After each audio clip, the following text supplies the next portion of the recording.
Hi friends! 30 days Google my business ranking స్ట్రాటజీలో ఈరోజు ninth day. మీ ర్యాంకింగ్ పెంచుకోవడానికి ఓన్లీ గూగుల్ మై బిజినెస్ పేజ్‌లోనే కాక ఇంకా చాలా లోకల్ డైరెక్టరీస్ అండ్ సైటేషన్ సైట్స్‌లో అకౌంట్ క్రియేట్ చేసుకొని, కస్టమర్స్ దగ్గర రివ్యూస్ కలెక్ట్ చేసుకోవడం వల్ల మీ ర్యాంకింగ్ త్వరగా పెరిగే ఛాన్స్ ఉంది. అట్ ఫస్ట్ ఏం చేస్తారంటే మీ జీఎంబీ పేజ్ క్రియేట్ చేసేటప్పుడు యూజ్ చేసిన యాప్ నేమ్, అడ్రస్, ఫోన్ నెంబర్‌ని ఒక చోట నోట్ చేసుకోండి. సేమ్ డీటెయిల్స్‌ని మీరు క్రియేట్ చేసే సైటేషన్ సైట్స్ అకౌంట్స్‌లో డీటెయిల్స్ కూడా ఇవే యాడ్ చేయాలి. నేను కొన్ని లోకల్ సైటేషన్ సైట్స్ లింక్ డిస్క్రిప్షన్‌లో ఇస్తున్నాను. ఫస్ట్ ఈరోజు ట్రస్ట్ పైలట్‌లో అకౌంట్ ఎలా క్రియేట్ చేయాలో చూద్దాం. వెబ్‌సైట్ ఓపెన్ చేసి లాగిన్ అవ్వండి. లాగిన్ అయ్యాక for business create a account అని క్లిక్ చేయండి. ఇవి 2 విధాలుగా అకౌంట్ ఓపెన్ చేయొచ్చు. మీరు గూగుల్‌లో డీటెయిల్స్ ద్వారా అకౌంట్ క్రియేట్ చేయొచ్చు. లేదంటే మనమే డీటెయిల్స్ ఎంటర్ చేసి క్రియేట్ చేయొచ్చు.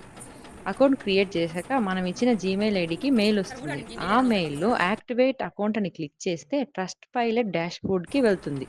రిమైనింగ్ బిజినెస్ ఇన్ఫర్మేషన్‌ని యాడ్ చేయాలి.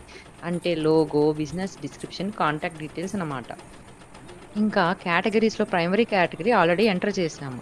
ఇంకా ఏమన్నా కేటగరీస్ ఉంటే యాడ్ చేయొచ్చు. అన్ని డీటెయిల్స్ యాడ్ చేసిన తర్వాత పబ్లిష్ చేయండి. మన ప్రొఫైల్ పబ్లిష్ అయిందో లేదో తెలుసుకోవడానికి ట్రస్ట్ పైలట్ హోమ్ పేజ్‌కెళ్ళి టెక్ హవర్ అని సెర్చ్ చేస్తే ఆ లిస్ట్‌లో మనది వస్తుంది. దట్ మీన్స్ మన బిజినెస్ క్రియేట్ అయిందనమాట. మన కస్టమర్స్ దగ్గర నుంచి రివ్యూస్ ఎలా కలెక్ట్ చేయాలో చూద్దాం. ఫస్ట్ ఈ లెఫ్ట్ సైడ్ డాష్‌బోర్డ్‌లో గో టు పబ్లిక్ ప్రొఫైల్ అని క్లిక్ చేస్తే మన ప్రొఫైల్ పేజ్ ఓపెన్ అవుతుంది. ఈ లింక్‌ని మీ కస్టమర్స్‌కు సెండ్ చేయండి. బెస్ట్ రివ్యూస్ రావడం వల్ల బెటర్ ర్యాంకింగ్ కూడా వస్తుంది. ఇలానే రిమైనింగ్ లోకల్ డైరెక్టరీస్‌లో కూడా మీ బిజినెస్ అకౌంట్‌ని క్రియేట్ చేసుకోండి. Okay. Meet you on next day.